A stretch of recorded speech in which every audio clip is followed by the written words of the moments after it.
What's going on, people? How you guys doing? Yeah, this is a little live for today. Not gonna be a long one. I'm just gonna start off by sending the link, and all that sense. It's been a while since I've done these types of lives. But this was one day. I did everything I needed to do, and I got cracking. So, yeah, no, so we're just going to pick this up in a second. We already got one person watching, and, hopefully that person will stay and all that to tune in into this program. And no, they don't. Of course, that always happens. I will, hey, it means I got some kind of stalker, I think. That's what it means. Somebody stalking me. Okay. Twitter, Twitter, I'm live now. I wish there was something like Anchor. I don't know if there is, because like Anchor is where I put my podcast on, and it goes to all the platforms on. So I hope that that's the same with like the social medias in some ways, because it's a pain sometimes.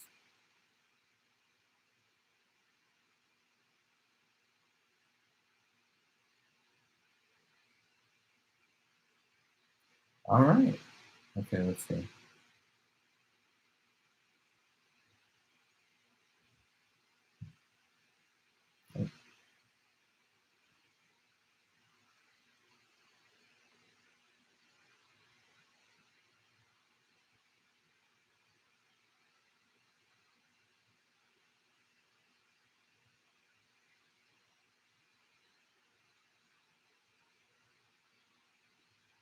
Okay. All right. Here we go. It's going to be good. It's going to be good. And we're still, All right. Let's get started. And Facebook, live now.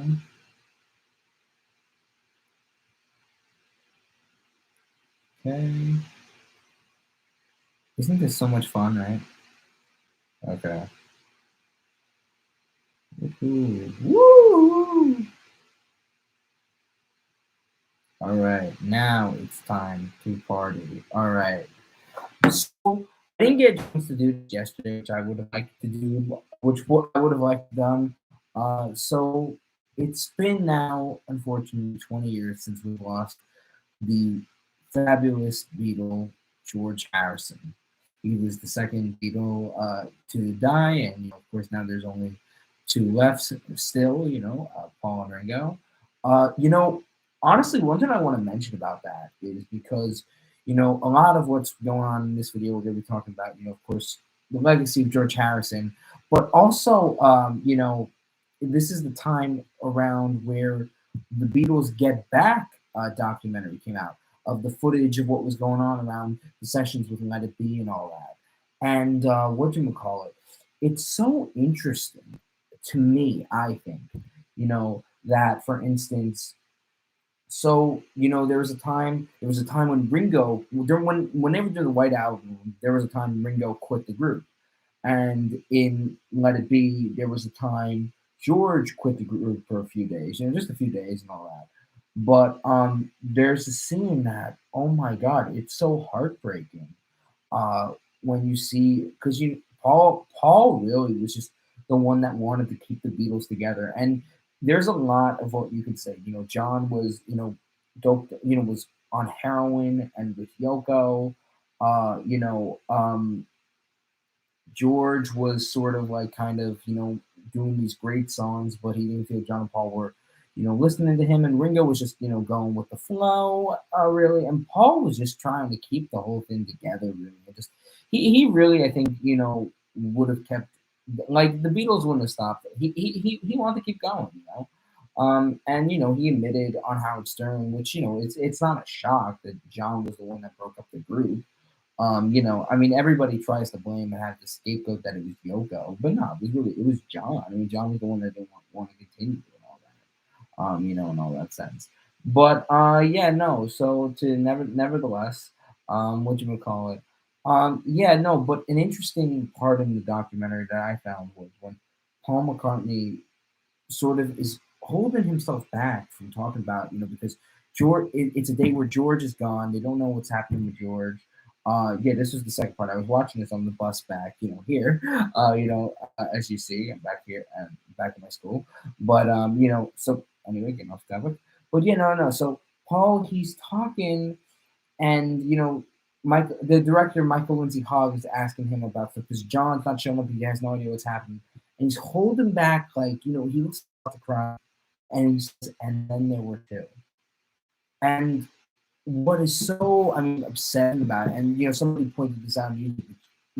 Yeah, I mean, of course, it's the actual thing. That is so that line, and there were two is so relevant now because John and George are dead. It's Paul and Ringo that are around. They're the ones that been able to keep it together. That been able to still be around 20 years later. Still, God bless them.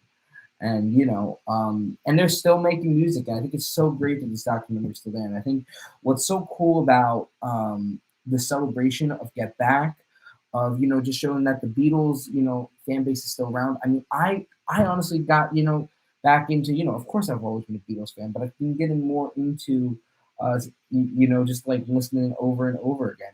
It's always around this time. That's why I dedicate November to Beatles month a lot. That's why I posted a lot of Beatles episodes, which I still have 2 episodes coming out on my podcast about that. So don't worry, you Beatles fans out there, they will be coming for you. Don't worry, don't worry about that. I will tell you that. Don't worry. But yeah, yeah, no. So what did we call it? Yeah, and no, and it's also I think really important to point out, there was so much celebration with George, and all that stuff. Still, after 20 years later on Twitter, Instagram, I mean, I was only really, I was still only two at the time. So I didn't know, of course, what was going on. I mean, I remember years later, when I got into the Beatles when I was like 4 or 5, that he died, but I didn't really know or really understand that he died when I was still alive, and that John was dead years and years before I was like years before I was born and all that. I didn't really, honestly, I didn't really understand. I didn't really get the timeline of them until I think really I was in fourth grade. Even though I was already a Beatles fan at that point, I didn't really understand that where what time period they were. Honestly, I didn't really understand any of the time period, and it didn't wrap my head around the idea that the Beatles were broken up in a sense. And I remember I was at this lecture, this Beatles lecture, and for some reason I was surprised when I heard the Beatles broke up. Because it's like, yeah, I guess but I guess I thought as you still hear Beatles music all the time, so how could they be broken up? But then you get, their last album and all that stuff, like it makes a little sense that, oh yeah, of course the Beatles are broken up, but in that sense, because it's like I guess at that time when I was surprised that they broke up, and it's like right because the Beatles technically, even though I'm still hearing the music now, that doesn't mean they're together. And of course, John being dead, how can they? And that I was I was only still I was still just 10 years old, trying to figure all that out.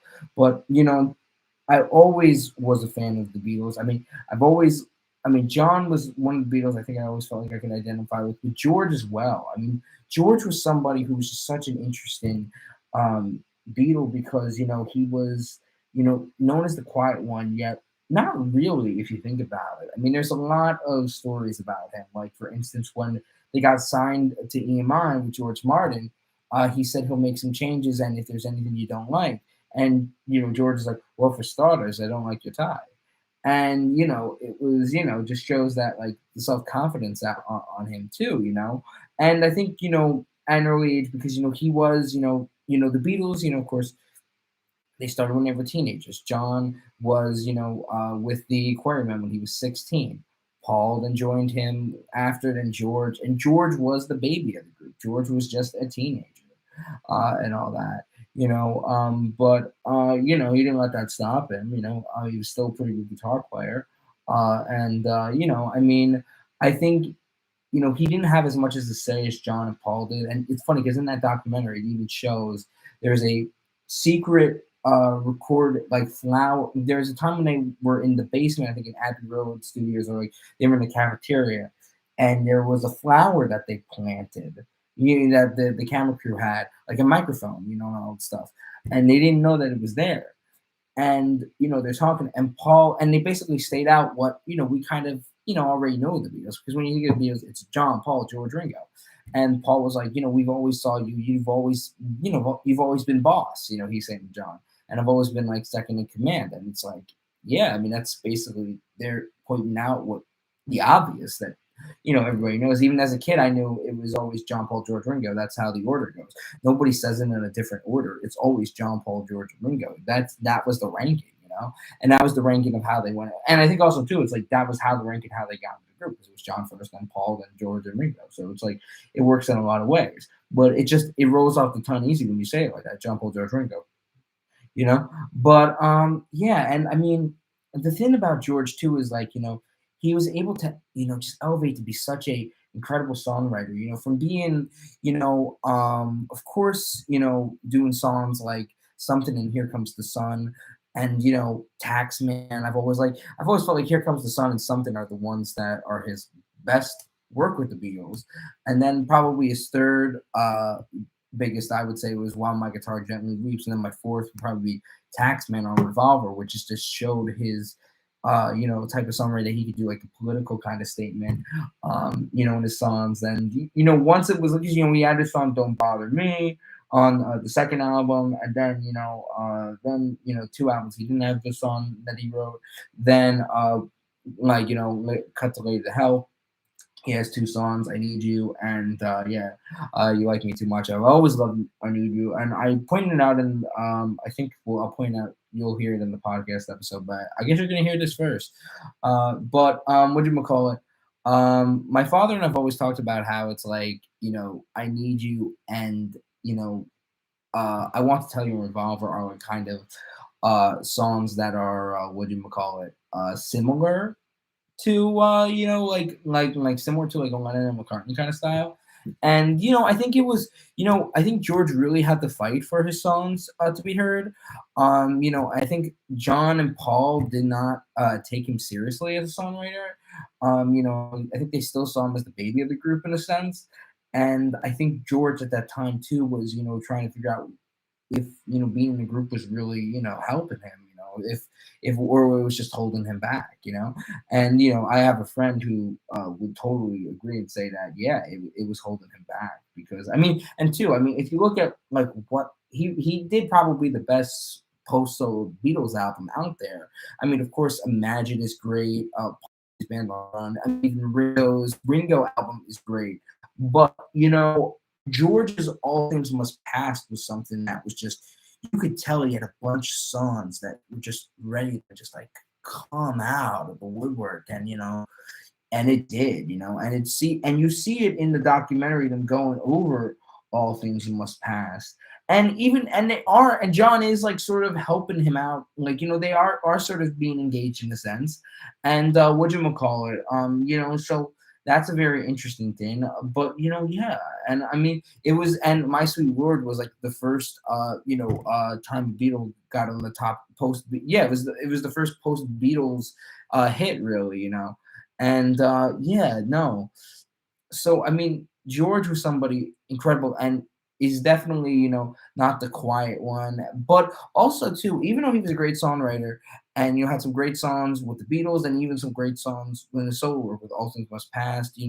Like of course, like My Sweet Lord, What Is Life. Of course, later on, Give Me Love, the song that he wrote about John after he died all those years ago. Even his cover of that 60 of the early 60s song, I Got My Mind Set on You. When we were fab. And also too, but like, so those songs carried on as like, great songs that he did. And of course the stuff he did with the Travel Wilburys.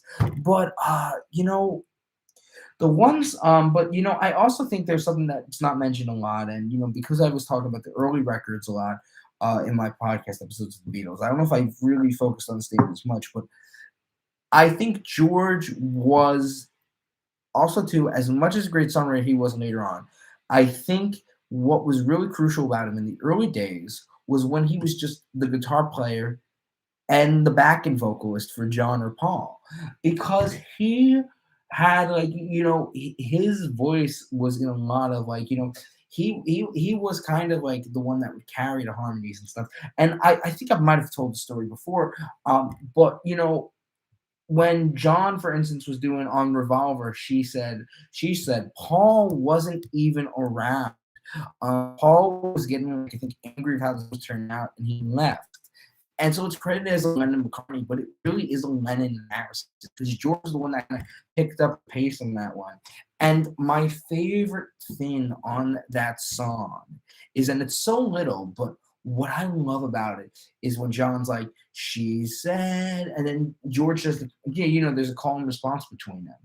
And oh my God, I love that, of how like how they keep going over and over with that. Like, I know what it's like, I know what it is to be sad. Yeah.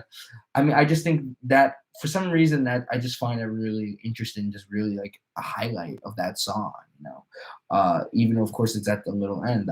Because I think George really helped with that song. A lot of guitar, I mean, he has a lot of great guitar work and guitar solos. And the funniest thing is like with his songs, he didn't do a lot of his own, even though he was the lead guitarist of the group, he didn't really do that many of the lead guitar solos on his songs. Like Taxman, that was Paul, because I think well George was trying to do that and he wasn't getting it right. And because Paul was just such a multi-instrumentalist that he was getting tired and he just picked it up and did that and did the riff. The famous like the boom boom, that riff. And of course, While My Guitar Gently Weeps is famously done by the solo is done by Eric Clapton. And of course, but something was, George's guitar solo. And I mean, even George in the early days is good. I mean, even on a song like, like on songs like that Ringo did that were covers like from the Shirelles Boys and even Honey Don't, like he's like, oh come on, George, rock for Ringo. I just think, there was, I mean, there really is never gonna be another group like the Beatles. I mean, that's been said so many times, but you know, you're really never gonna see another group like the Beatles. You're not like it's so rare, honestly, really, that you'll find somebody like that. Because they were so, they were, because there really wasn't a group before them.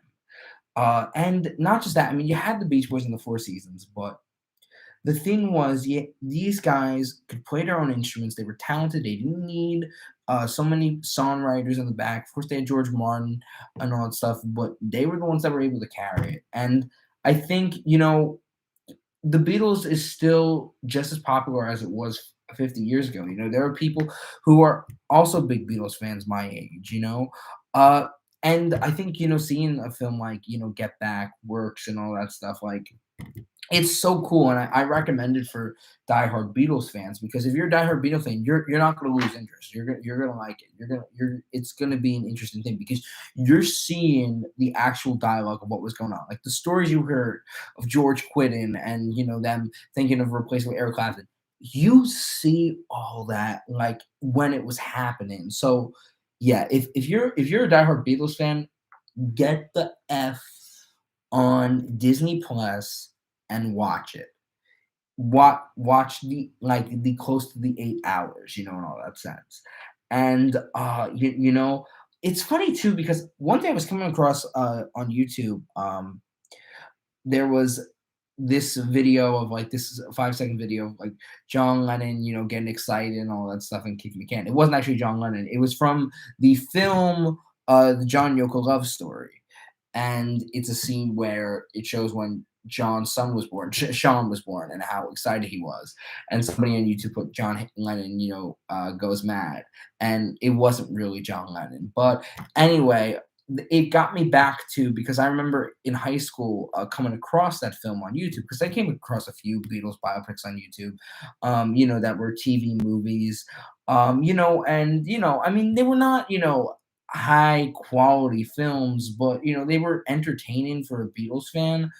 John Yoko Love Story is a little bit more of a personal story because it's more about the love, their relationship, and all that.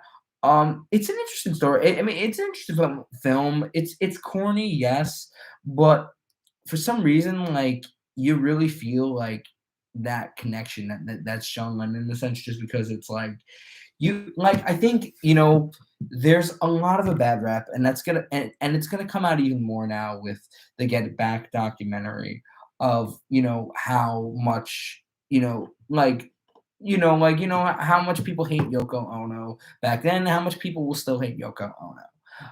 And I think the truth is that we have to really come to terms with, because it's like, I mean, as a kid, I remember it's like, oh, here, and it's like, oh yeah, Yoko's bad, she broke up the Beatles, but it's not true. John was the one that broke up the Beatles, and I think the thing was that, you know, he was in love, and I think, people don't respect it. I think people were so angry that they broke up, and they wanted somebody to blame. They wanted somebody to, take that pain and just get, out anger on, and they did it to her in all that sense. And I don't always think it's fair, like I don't. I feel like, I've realized over the years, I feel like Yoko gets a lot of butt of the jokes, and I mean, I think, of course, there are stuff about Yoko, of course, with her voice and all that stuff, like with, of course that, and even in the documentary, there are times where, it's a little like where she's like, John, John, but I mean, but he was madly in love, and you could see that, and that film shows that, I think, too. I think the film is a sweet thing that shows, of like it represents the truth of who they were. Once, of course it was, they were, I think, of course it was, people, it was, of course, famously, heard like once he started being with Yoko, she came to the studio all the time and sat on the amp and all that. And yeah, that happened. But you could tell that the guy was madly in love, and they were inseparable, and it was really, to them, John and Yoko was one word. And Paul said in Howard Stern video that, it's like, like he realized it's like, the guy was in love. And you see that in the documentary.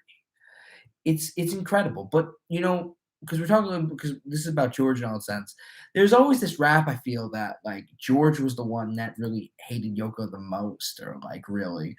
I mean, it's portrayed that in that film. By the way, the actor who played George Harrison in that film was Peter Capaldi, who was in Doctor Who later. But what do you call it? No, so yeah, like there was always, and then of course, there was interviews, and of course there was a story that came out in '68. I think that, well, I think it was during 1968, where I think Yoko apparently took George's biscuits and he called her a bitch, and so like, yeah, yeah, so George was really the real quiet one. But what you call it?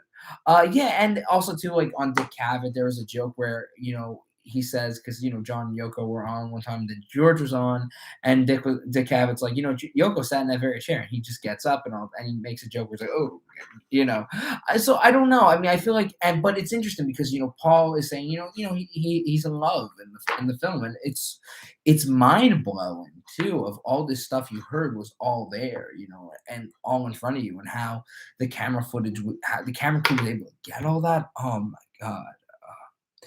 But I think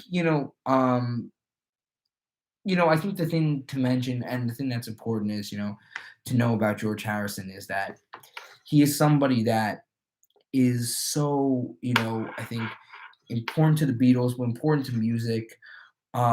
And his legacy will just live on, and it's a shame he's been gone for this long and all that sense. But George, wherever you are, I'm sure you and John are having that great band in the sky. So that's it for today's stream, people. And there will be a Beatles podcast tomorrow, which is we will be going over Help. And also join me on December 3rd for the podcast episode of Rubber Soul, which also marks the 56th anniversary of when the album was released. So thank you, and have a good, great, happy Tuesday. See you later. Happy end of November. Goodbye.